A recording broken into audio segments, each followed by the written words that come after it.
Bismillahirrahmanirrahim. Assalamualaikum warahmatullahi wabarakatuh.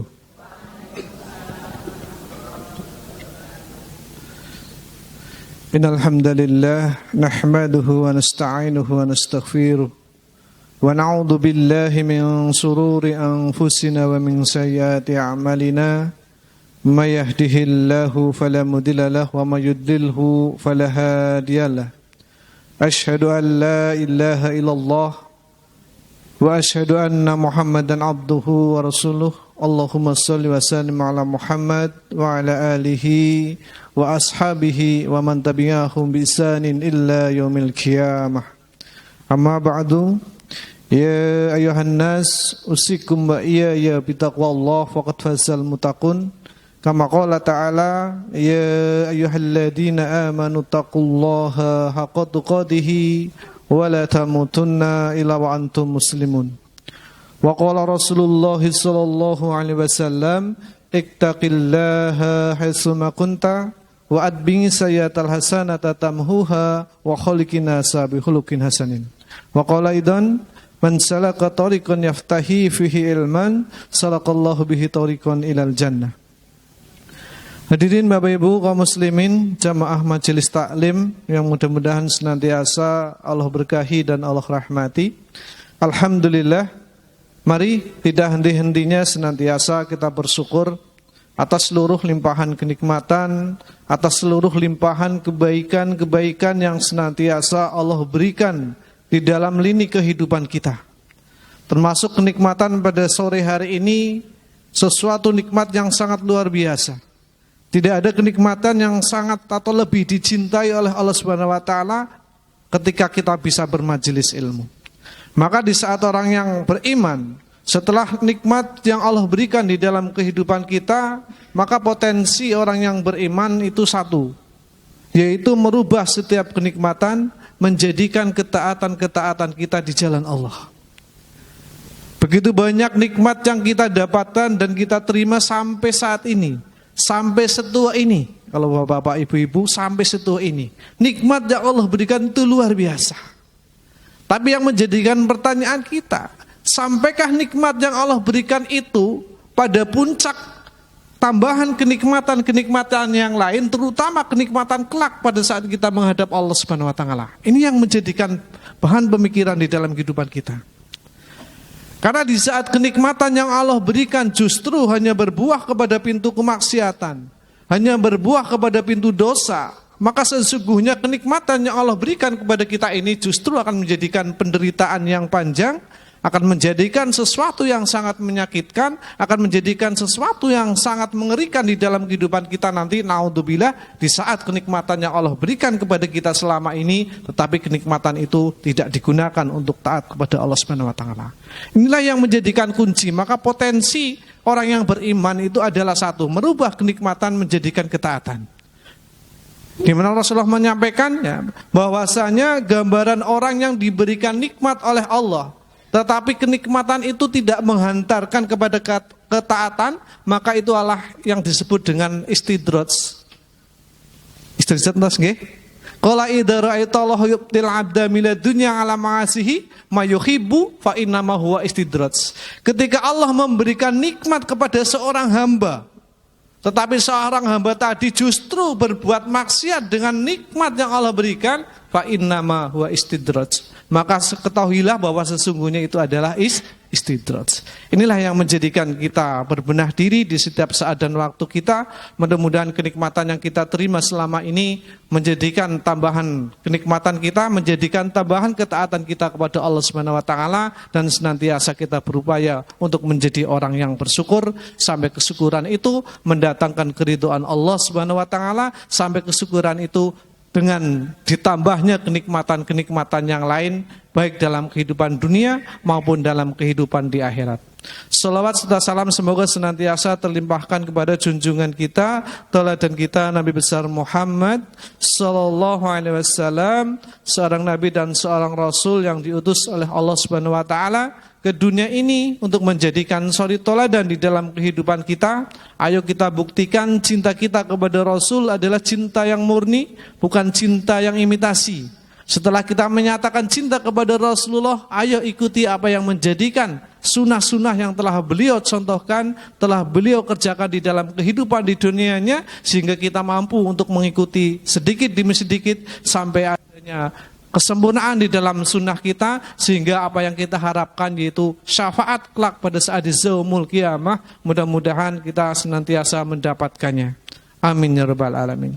Hadirin Bapak Ibu kaum muslimin yang dimuliakan Allah Subhanahu wa taala, alhamdulillah pada kesempatan pagi hari ini ya Ustaz Junianto tidak bisa hadir seperti biasanya. Duduk Mas, duduk. Enggak ya.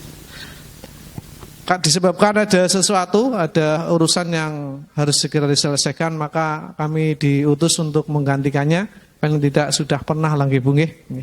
Pada kesempatan sore hari ini saya akan menyampaikan sebuah materi untuk belajar bersama-sama. Itu berkaitan dengan panggilan terindah dari Zat yang Maha Indah, yaitu Allah Subhanahu wa taala memanggil kita, yang di dalam panggilannya di dalam Al-Qur'an itu ada 90 panggilan Allah memanggil kita. Saya akan menyampaikan panggilan yang berkaitan dengan selayang takdir.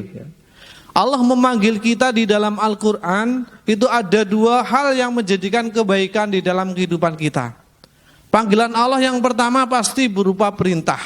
Seandainya kita menjawab panggilan Allah berupa perintah, maka kita akan termasuk orang yang beruntung. Sebagaimana yang disampaikan, kita termasuk orang yang beriman. Panggilan Allah yang kedua adalah panggilan yang berupa larangan. Kalau kita mampu menjawab panggilan Allah berupa larangan itu untuk menghindarinya, itu adalah sesuatu yang menjadikan kita beruntung di dalam kehidupan kita.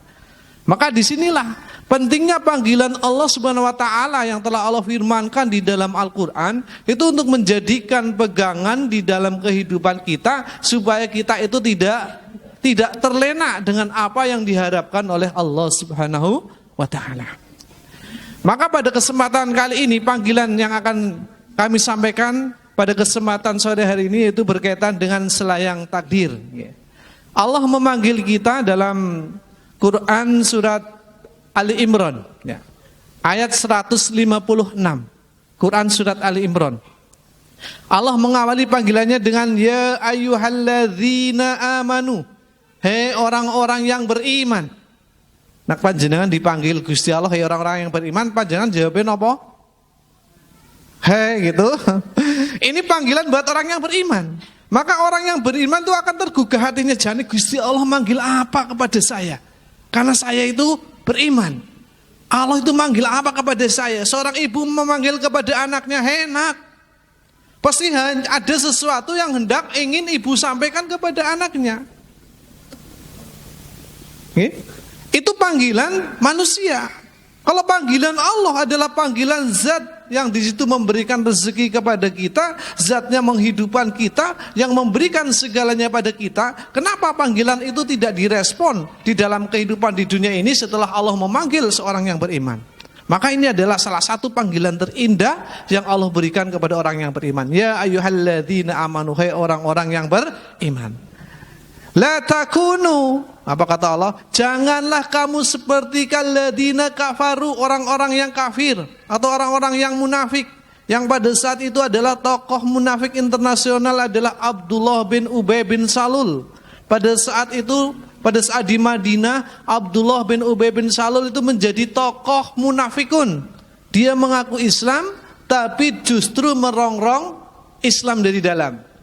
Wa qalu li ikhwanihim. Ini disampaikan yang mengatakan kepada saudara-saudara mereka, idza darabu fil ardi, apabila mereka mengadakan perjalanan di muka bumi, disampaikan au kanu uzan, atau mereka itu berperang, lau kanu indana, kamu di sini sampaikan kalau mereka tetap bersama kita.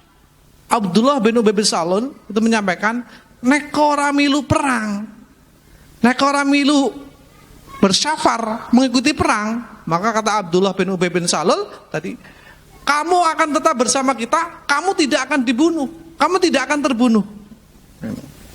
Jadi seolah-olah itu takdir dari Allah itu sudah dipegang. Nek ora milu medan perang, ora bakalan terbunuh. Nah, maka di sini sampaikan, mamatu, tentulah mereka tidak mati.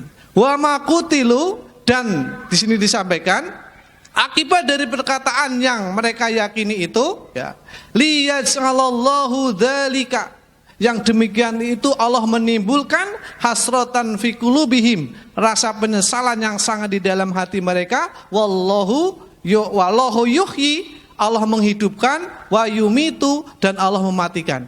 Nah, di sini ayat ini berkaitan dengan panggilan Allah yang di dalam asbabul nuzulnya pada saat kaum muslimin mendapatkan perintah oleh Allah Subhanahu wa taala untuk berperang pada saat itu, untuk membela agama Allah, untuk berjihad fi sabilillah, maka muncul tokoh munafikun yang bernama Abdullah bin Ubay bin Salul yang menggembosi para pemuda muslim pada saat itu. Ora sah milu perang, nak kok milu perang jangan urip karo nyong. Dia menganggapnya perang itu identiknya dengan kematian. Tidak mengimani takdirnya Allah. Hidup dan mati itu sudah ditentukan oleh Allah Subhanahu wa taala. Maka pada saat hal yang demikian, kalau kita lihat perjuangan para sahabat, salah satu panglima perang yang sangat kuat dan tak terkalahkan, yaitu pada saat itu Khalid bin Walid radhiyallahu anhu, seorang panglima perang yang gigih sekali. Khalid itu menyampaikan, saya mengikuti perang itu ratusan kali. Disampaikan di dalam tubuh saya tidak ada satu jengkal pun yang penuh dengan tusukan tombak, sabetan pedang, dan tusukan anak panah. Tidak ada satu jengkal pun. Saking kerepe awake isine luka, pedang, tombak, panah. Tapi apa yang kamu ketahui hari ini? Saya meninggal di atas kasur. Artinya apa? Khalid bin Walid perang ratusan kali, ternyata jatah kematiannya oleh Allah adalah di atas kasur. Nah, jadi apa yang disampaikan tokoh munafikun tadi bertentangan dengan takdirnya Allah Subhanahu wa taala, di mana kematian itu dia anggap kalau pergi perang ya mesti mati. Nah, orang perang karonyong ya tetap urip. Tetapi di sini ternyata kalau kita lihat Khalid bin Walid, ya, tadi disampaikan adalah meninggalnya adalah di atas kasur, tidak di medan pertempuran. Nah, maka disinilah yang harus kita pelajari, bahwasanya Allah memanggil kita bagaimana kita itu supaya bisa mengimani takdir. Takdir itu adalah bagian dari rukun iman yang terakhir, yaitu iman kepada qadha dan qadar. Takdir itu qadarnya Allah. Takdir itu diketahui setelah terjadi. Nek dereng terjadi nggih dereng mangertos. Lho Pak, lah enak wonten sing ditakdiraken dados maling. Nah, pripun niku? Ada kan pertanyaan, lah Pak, nek niku maling niku numpun takdir napa mboten? Sudah tahu ndak apa yang dia mau curi? Kalau maling itu sendiri itu apa targetnya itu sudah tahu, maka itu bukan dari takdir. Takdir itu kita ketahui setelah terjadi. Nah, maka disinilah bahwasannya mengimani takdir itu adalah sesuatu yang harus kita tanamkan di dalam kehidupan kita, termasuk kematian kita pun itu sudah ditakdirkan oleh Allah Subhanahu wa ta'ala. Maka tidak ada yang akan pernah luput dari takdirnya Allah Subhanahu wa ta'ala. Bahkan perjalanan kita menuju alam kubur tidak pernah akan libur. Bila waktu kematian telah tiba, ya kita akan mati. Walaupun seorang dokter yang pekerjaannya mungkin menyembuhkan pasien, kalau sudah saatnya ajalnya tiba harus meninggal, ya meninggal. Tidak melainkan kemungkinan seorang tentara yang mungkin bergelut dalam desiran peluru, desiran bom mungkin, tapi memang kalau belum jatahnya untuk mati, ya belum mati. Itulah takdir. Itulah pentingnya kita mengimani takdir, sehingga sampai Allah memanggil kita bahwasanya kita jangan pernah lepas dari yang namanya takdirnya Allah Subhanahu wa ta'ala, karena segala sesuatu telah ditakdirkan oleh Allah.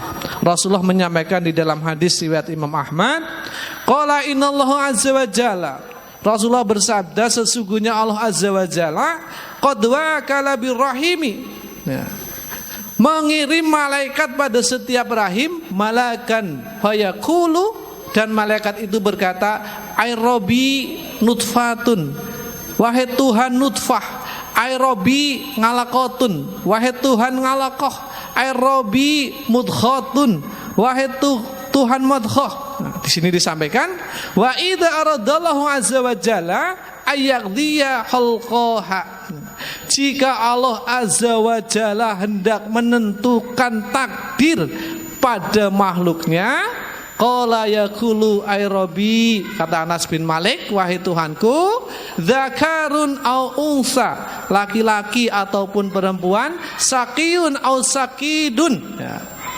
Bagaimana celaka ataupun bahagia, laki-laki atau perempuan, celaka ataupun bahagia. Nah, ini disampaikan fama rizku famal ajalu, bagaimana rezekinya dan bagaimana ajalnya. Nah, disampaikan qala fa yuktabu kadzalika fi batni umihi. Nah, maka kata Anas bin Malik, maka dituliskan ketetapan itu di dalam perut ibunya. Lanang apa wadon, bahagia atau orang bahagia, bagaimana rezekinya atau bagaimana ajalnya, itu sudah ditentukan oleh Allah. Terus kenapa kita harus kadang sering melanggar apa yang telah ditakdirkan oleh Allah Subhanahu wa taala, sehingga sampai kadang melupakan apa yang menjadikan perintah-perintah Allah Subhanahu wa taala. Tugas kita itu adalah ikhtiar dari takdir yang telah ditetapkan oleh Allah di dalam kandungan ibu kita, sejak ruh ditiupkan di dalam kandungan ibu kita 4 bulan umur usia di dalam kandungan. Takdirnya kita itu sudah dituliskan oleh Allah Subhanahu wa taala. Sehingga pada saat kita mengimani takdir, apa yang diharapkan oleh Allah? Seseorang yang mengimani takdir, maka dia akan lebih bersabar di saat takdir itu menimpa kepada kehidupan kita, yang dimana takdir itu adalah takdir yang mungkin tidak disenangi menurut hawa nafsu kita. Kadang kalau kita disuruh memilih kan senenge ya takdirna sing kepenak-penak mawon nggih. Iya monggo ya sing ajelara lah. Ajelara duwite kathah kan monggo kan terus niku. Apa yang menjadikan hawa nafsu kita itu baik, itu belum tentu baik menurut Allah Subhanahu wa taala. Maka gunanya kita mengimani takdir di saat Allah memberikan sesuatu yang menjadikan tidak enak menurut hawa nafsu kita, kita itu akan lebih bisa bersabar. Di saat kita mungkin menghadapi sakit, kita lebih bisa bersabar. Oh, ini bagian dari ketetapan Allah yang Allah telah takdirkan di dalam kehidupan kita. Tugas kita adalah ikhtiar. Tugas kita itu adalah ikhtiar, Ibu. Nah, itu salah satunya bahwasanya takdir itu sudah ditetapkan di dalam kandungan ibu kita. Maka jangan sampai kita itu tidak mengimani takdir, karena di saat orang itu tidak mengimani takdir, maka ancaman dari Allah Subhanahu wa taala adalah neraka. Kita lihat di dalam sebuah hadisnya, ya. Di saat seseorang itu tidak mengimani takdir yang telah Allah tetapkan di dalam kehidupan kita. Qala law anallahu adzaba ahla samawati wa ahla ardihi. Disampaikan, ya. Jika Allah menyaksikan semua makhluk yang ada di langit dan ada di bumi, adzabahum wa huwa khairu dzalimin lahum. Maka itu bukanlah suatu kezaliman yang dia lakukan atas mereka. Jika Allah kepengen menyiksa makhluk yang ada di bumi, itu bukan suatu kezaliman, ya.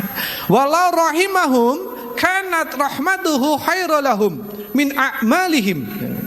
Dan sekiranya dia memberikan rahmat kepada mereka, sesungguhnya rahmatnya adalah lebih baik dari amalan yang telah mereka lakukan. Walau anfaqta misla uhudin dhahaba fi sabilillah.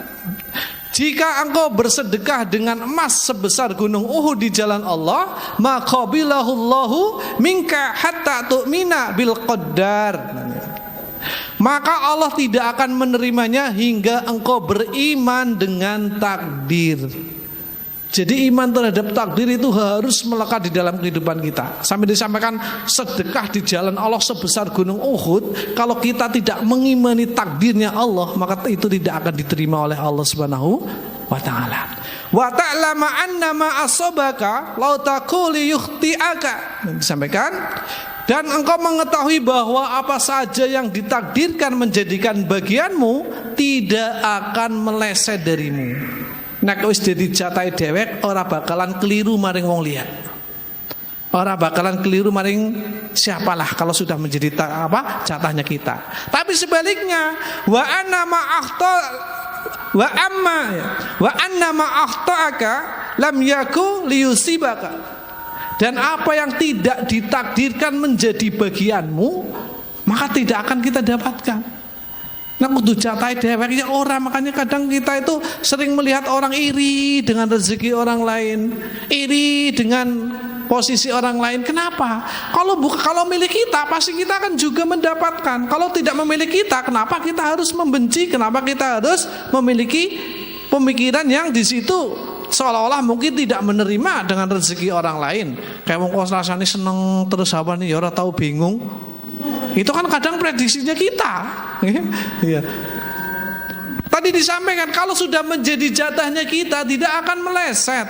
Kalau tidak menjadi jatahnya kita, ya tidak akan kita terima walaupun susah payah mencarinya, walaupun dengan peras keringat banting tulang di dalam memperolehnya. Kalau bukan menjadi bagian kita, ya tidak kita dapatkan.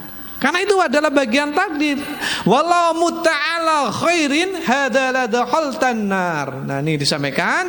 Nah, jika engkau meninggal bukan di atas keyakinan yang demikian itu, maka engkau akan masuk neraka. Hadis riwayat Abu Daud. Ini pentingnya kita mengimani takdirnya Allah Subhanahu wa ta'ala. Ngalanak udu jatai dewek ya ora bakalan tengki ambek Bu, nggih. Mboten usah wangi nganti besengut-besengut gelani patire, wong kudu jatah dewek ya sudah. Tapi kalau jatahnya kita, walaupun kita mungkin sambil lalu ngintil kepada kita, karena itu bagian takdir yang telah ditetapkan oleh Allah Subhanahu wa ta'ala. Maka dari takdir yang telah Allah tetapkan di dalam kehidupan kita, maka kita bisa mengambil hikmah. Kenapa sih Allah menetapkan takdir lewat qada dan qadarnya? Supaya ada hikmah di dalam kehidupan kita untuk menjadikan sebuah pelajaran. Hikmah yang pertama dengan adanya takdir adalah agar kita berharap kepada Allah disertai dengan usaha yang maksimal. Ini hikmah adanya takdir. Supaya kita itu hanya berharap kepada Allah. Karena ada orang yang berharap kepada selain Allah. Kadang kita juga pernah merasakan kita berharap kepada orang lain. Nggih? Pernah mboten Bu? Panjenengan berharap kepada orang lain lah. Ngene bae, monggo li kayak si fulan iki tes panen, monggo li diwahi. Ya? Berharaplah kepada Allah. Nggih. Ini hikmahnya. Supaya apa yang kita lakukan di dalam kehidupan ini kita hanya bersandar kepada Allah. Di mana seseorang yang hidupnya bersandar kepada Allah tidak akan pernah kecewa. Karena Allah tidak pernah mengecewakan makhluknya. Tapi kalau seseorang bersandar kepada manusia, maka dia dijamin akan kecewa. Ya siki agi akur banget, apa-apa deweh nak nyah-nyoh. Nggih, agi seneng ngene seduluran, apa-apa deweh nak mengko ana saleh sethithik bae.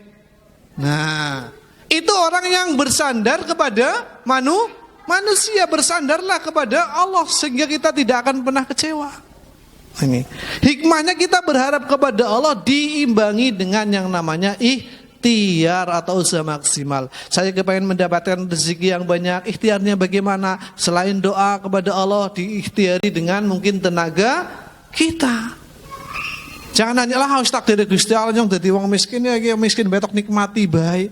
Sudah usaha atau belum? Bisa jadi mungkin bukan takdirnya orang yang miskin. Nah, tapi diikhtiari, setelah diikhtiari kok tetap kayak gini saja. Saya sakit sudah kesana kemari belum sembuh. Yang penting sudah diikhtiari, berarti kita baru disyukuri kenikmatan sakit itu, karena pasti sakit itu adalah bagian dari pengampun dosa-dosa kita. Kenapa? Karena kita sudah mengimani takdir. Yang sakit karena mari-mari ya stok gawangana ora dadi. Sing ana jere sing adoh banget, sing batine pada cocok, yen yang ora dadi. Ya wis lah tok pasrah namanya Gusti Allah ki mungkin takdire nyong, Gusti Allah arep ngeman aku dengan cara sakit ini saya akan diampuni dosa-dosanya, saya ridho karena ini bagian dari takdir Allah Subhanahu wa taala. Ini setelah ikhtiar. Berharap aja kepada Allah. Ya. Makanya pada saat kecintaan kita kepada Allah, Allah pasti akan membalas cintanya dengan apa yang kita harapkan.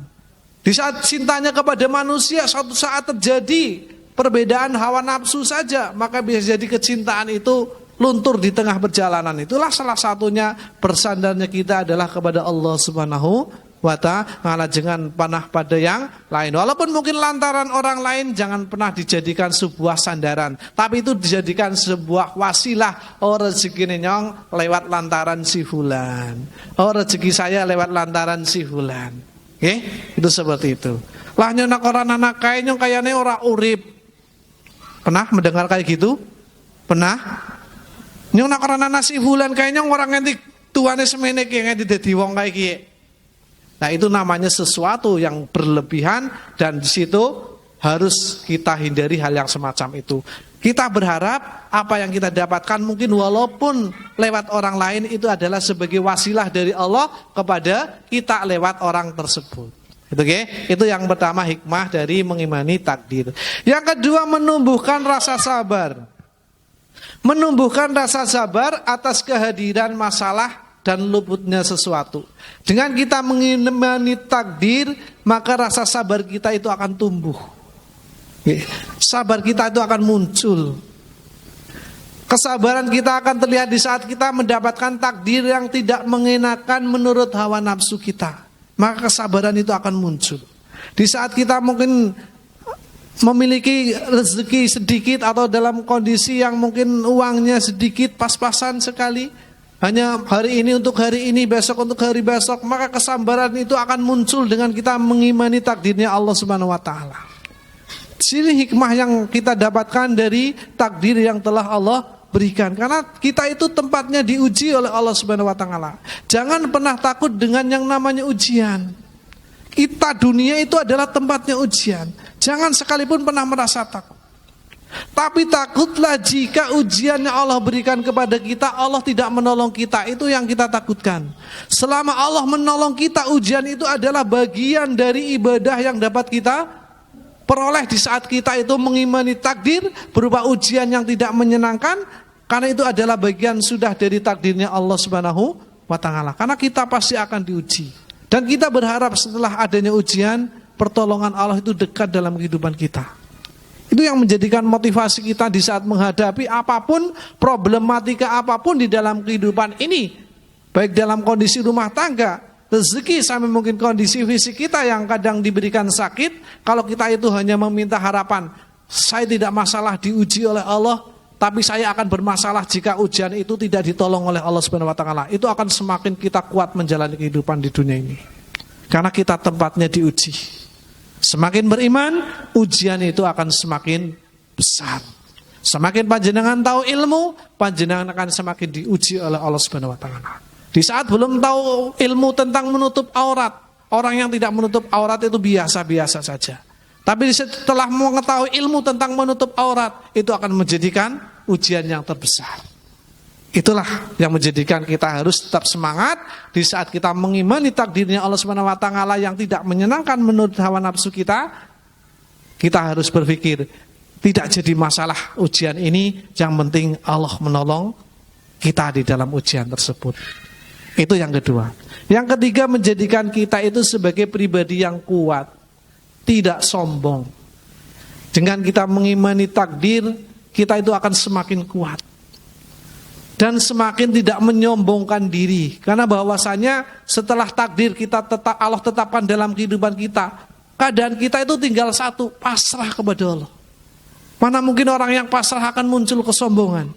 Orang yang pasrah itu akan muncul kekuatan di dalam hatinya yang senantiasa melekat untuk beribadah kepada Allah Subhanahu wa taala. Ini hikmah dari adanya ketetapan takdir, di mana takdir itu diketahui itu telah terjadi. Hadirin Bapak Ibu kaum muslimin yang dimuliakan Allah Subhanahu wa taala. Allah akan memberikan apa yang kita butuhkan. Kita itu hidup di dunia itu tidak sebagaimana hewan yang kerjaannya cuma kerja tok, tapi dia lupa kepada Allah Subhanahu wa ta'ala. Kerja ngawan bengi, kelalen maneh Gusti Allah. Kenapa? Keinginannya itu terlalu banyak. Nah itu yang menjadikan kita senantiasa berpikir dengan kita mengimani takdir yang Allah berikan di dalam kehidupan kita, kita itu akan semakin menjadi orang yang lebih taat kepada Allah, kesabaran kita itu semakin meningkat. Maka di saat kita mendapatkan takdir dari Allah Subhanahu wa taala, apa yang harus kita lakukan? Di saat kita menerima takdir dari Allah Subhanahu wa taala, apa yang harus kita ucapkan? Qadarullah, jangan untung. Karena di dunia ini tidak ada yang untung-untungan. Karena semuanya sudah dicatat di dalam takdir Gusti Allah. Jadi ranana untung-untungan. Okay? Di saat mungkin di perjalanan jatuh, untung nyong bayora keserempet motor. Jadi memang takdirnya tidak keserempet motor. Okay? Jadi rubah kata untung di dalam menerima takdirnya Allah diganti dengan qadarullah. Sebagaimana Rasulullah menyampaikan, ya, Nabi mengajarkan sifat sabar, kuat dan berprasangka yang baik kepada Allah dengan melafalkan takdir yang tidak disenangi dengan ucapan qadarullah masya. Qadarullahi masya atau qadarullah tok bisa. Jadi pada saat takdir yang tidak menurut kita itu senang, sudah qadarullah.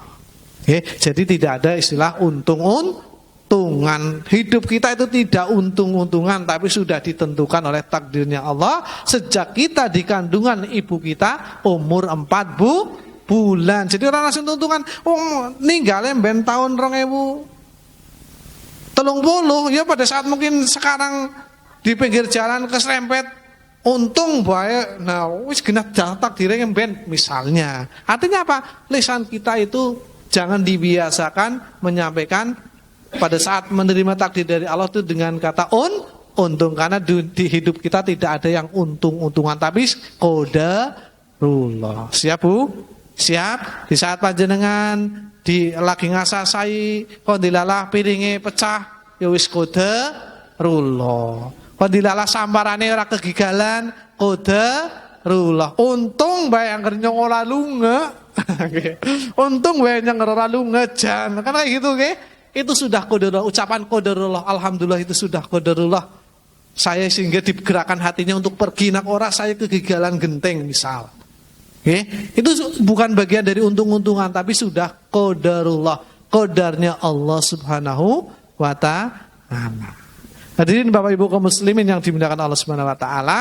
Nah, bismillah, ya, kondisi orang yang beriman dengan orang-orang kafir itu berbeda, dengan orang-orang munafik itu berbeda, di mana ya, di dalam menerima takdir dari Allah Subhanahu wa taala, orang yang beriman itu dengan selalu berqadarullah, tapi orang-orang kafir itu sendiri di saat tidak mengimani takdir karena mereka tidak beriman kepada Allah, maka banyak mereka di saat mendapatkan takdir itu mengakhiri hidupnya dengan cara yang tidak diridhoi oleh Allah Subhanahu wa taala. Maka panggilan terindah ini menjadikan panggilan kepada diri kita selaku orang-orang yang beriman, ya ayyuhalladzina amanu, hai orang-orang yang beriman, supaya kita itu untuk mengimani takdirnya Allah atau qadarnya Allah yang bagian dari rukun iman yang ke-6.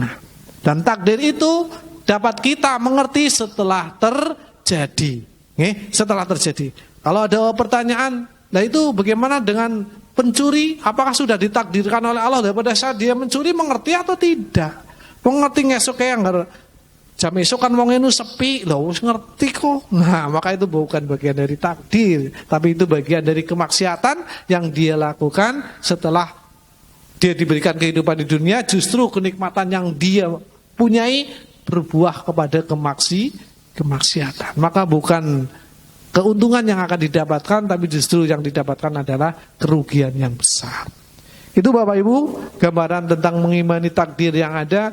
Mudah-mudahan kita senantiasa bisa menjadikan seorang hamba yang beriman terhadap takdirnya Allah Subhanahu wa taala, sehingga di saat kita mendapatkan takdir yang di situ tidak sesuai dengan hawa nafsu kita harus bisa mengambil hikmahnya, karena Allah hendak ingin memberikan rencana yang lain di dalam kehidupan kita dari takdir yang mungkin tidak mengenakan di dalam kehidupan kita.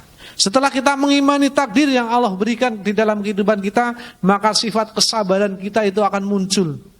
Sifat kesabaran kita itu akan bertambah, karena bahwasanya apa-apa yang terjadi di dalam kehidupan kita itu sudah ditentukan oleh Allah Subhanahu wa Ta'ala. Tugas kita adalah berikhtiar, berdoa, berikhtiar. Selebihnya adalah takdirnya Allah, kita terima dengan sebaik-baiknya. Di saat kita menerimakan takdir yang menurut hawa nafsu kita menyenangkan, ingat, bisa jadi itu adalah bagian yang bisa melenakan terhadap akhirat kita.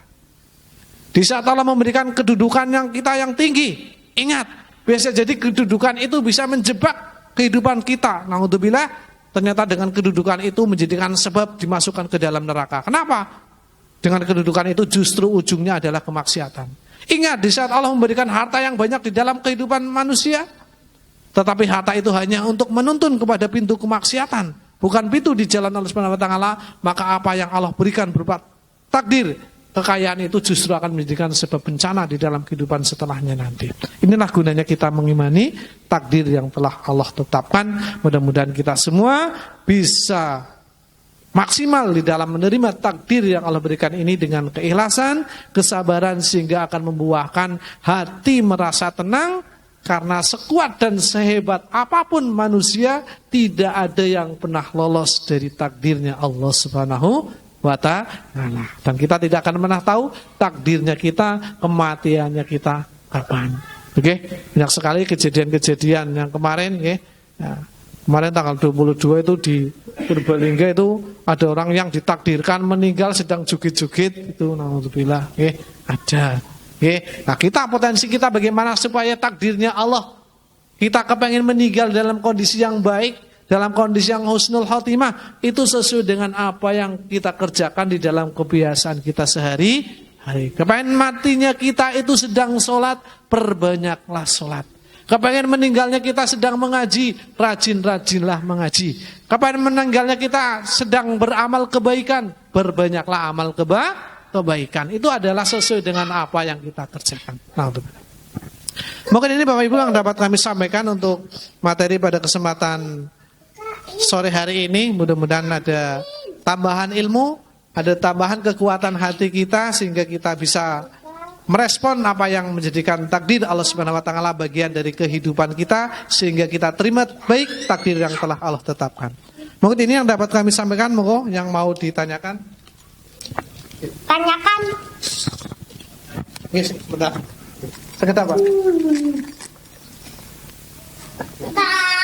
Monggo Bapak.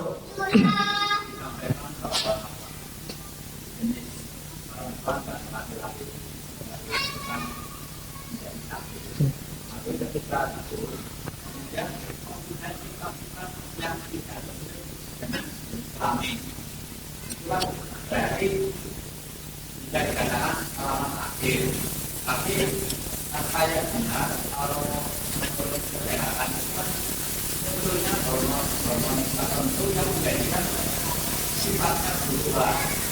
Itu kan berarti tidak kendalikan sendiri.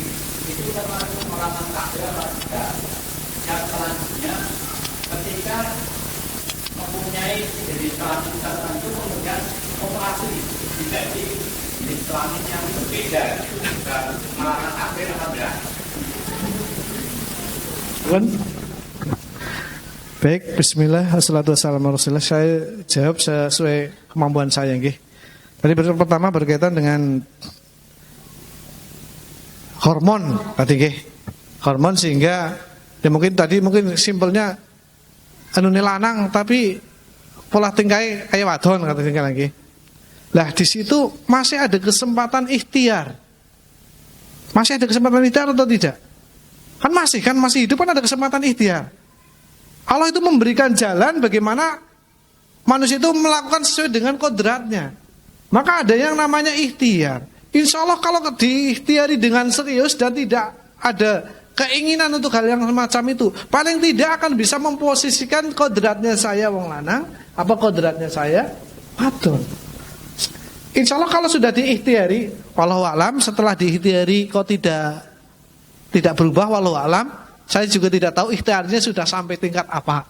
Kayak gitu Pak. Intinya kalau saya boleh menjawab, wallahu alam, nanti akan mungkin bisa tanya yang kepada yang lebih bisa, bahwasanya Allah menciptakan laki-laki dan perempuan di dalamnya itu adalah bagian dari ketentuan takdir Allah Subhanahu wa taala. Adapun tadi pola sikap dan sebagainya itu biasanya karena bawaan saja, hormonal mungkin berpengaruh di dalam kesehatan, mungkin lebih mengetahui hormonal itu berpengaruh, tapi di situ masih ada tahap ikhtiar bagaimana bisa mengembalikan seorang hamba itu sebagaimana fitrahnya atau kodratnya. Nah, yang menjadi tanda tanya, ikhtiarnya sudah maksimal atau belum, atau bahkan mungkin tidak mau berikhtiar, atau bahkan mungkin jarak.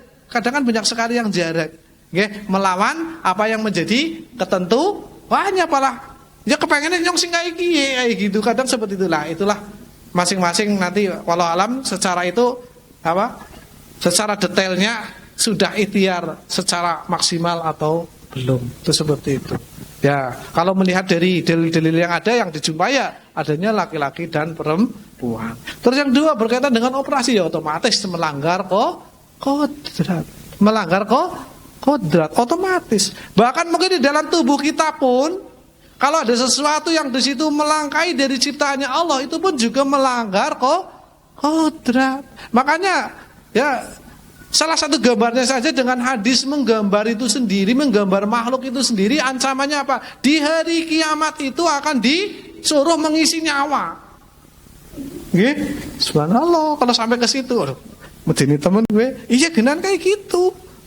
Nah itu kapan apa? Melanggar kodrat. Karena manusia itu yang menciptakan kan Allah. Itu bagian dari hal-hal yang memang harus kita pelajari. Makanya kalau membuat makhluk itu sendiri jangan dibuat sesempurna mungkin. Makanya panjenengan mungkin didapati ada gambar makhluk kayak gini kok tidak ada ditutupi apanya kan apa? Hendak tidak ingin menjadikan sesuatu itu disuruh pertanggungjawaban oleh Allah, nanti di hari kiamat disuruh mengisi nyawa.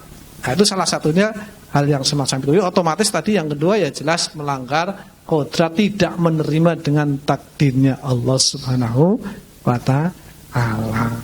Itu setahu saya, mungkin aku panjenengan kurang puas ya, saya juga nanti tanya-tanya lagi. Walau alam ya Pak. Ada lagi?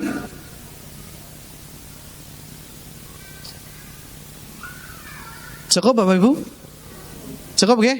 Imani takdir nggih? Apa yang kita dapati hari ini kita syukuri nggih? Nggih wonten teng dalam mung sega kali sambel tok nggih terima nggih? Ikhtiare ya ngejing malih lah, masa bungi-bungi kon ikhtiar bae nggih. Ngejing malih ben kepreng esuk ajeng nganggem ampun sambel tok golek lawuh liyane ikhtiari. Atus iku nggih, intinya jangan kita itu terus jadi pemarah dan lain sebagainya. Kita syukuri takdir yang Allah tetapkan pada kehidupan kita. Kita tahu takdirnya kita pada hari ini mong cuma nasi karo sambal mong sedang kita lakoni. Orang ngerti mong sejam yang akan datang beda lagi karena belum kita lakoni. Itu seperti itu. Takdirnya hari ini panjenengan di majelis ilmu. Panjenengan ngerti. Nah kait wingi mungkin bisa jadi tidak ngerti. Yang ngasok gareng ngaji jemuah ngarep. Nggih? Orang ngerti dilalah wonten acara. Nah itulah salah satu takdir yang Allah berikan di dalam kehidupan kita. Mari kita terima dengan sebaik-baiknya. Dengan kita menerimanya, insya Allah kesabaran kita, keikhlasan kita, ketaatan kita kepada Allah Subhanahu wa ta'ala itu akan mengalami kenaikan di dalam grafik yang naik. Sehingga apa? Dengan kenaikan grafik ketaatan kita, insya Allah keridhaan Allah itu akan melingkupi di dalam kehidupan kita semua. Amin ya rabbal alamin. Mungkin ini Bapak Ibu yang dapat kami sampaikan di dalam kajian pada kesempatan sore hari ini. Ya, kami mohon maaf di dalam kami menyampaikan apabila banyak kekurangan kata yang mungkin tidak berkenan di hati panjenengan atau kekeliruan di dalam kami menyampaikan. Astaghfirullahaladzim. Mudah-mudahan Allah mengampuni dosa-dosa saya selaku yang menyampaikan dan dosa-dosa panjenengan selalu yang mendengarkan. Dan apabila ada manfaatnya, mari kita gunakan bersama-sama. Insya Allah itu akan menjadikan pintu keselamatan kita di hadapan Allah Subhanahu wa ta'ala. Karena ilmu yang kita laksanakan, ilmu yang kita kerjakan itu adalah bagian dari tambahan amal soleh kita. Mudah-mudahan Allah memudahkan perjalanan kita di alam dunia ini sampai kita bertemu dengan Allah Subhanahu wa taala dalam kondisi Allah ridho di dalam kehidupan kita. Amin. Mungkin ini yang dapat kami sampaikan. Tidak saya cukup itu, mari kita tutup kajian pada sore hari ini dengan doa kafaratul majelis. Bismillahirrahmanirrahim. Subhanakallahumma wa bihamdika asyhadu alla ilaha illa anta astaghfiruka wa atubu ilaik. Bila taufik wal hidayah. Assalamualaikum warahmatullahi wabarakatuh.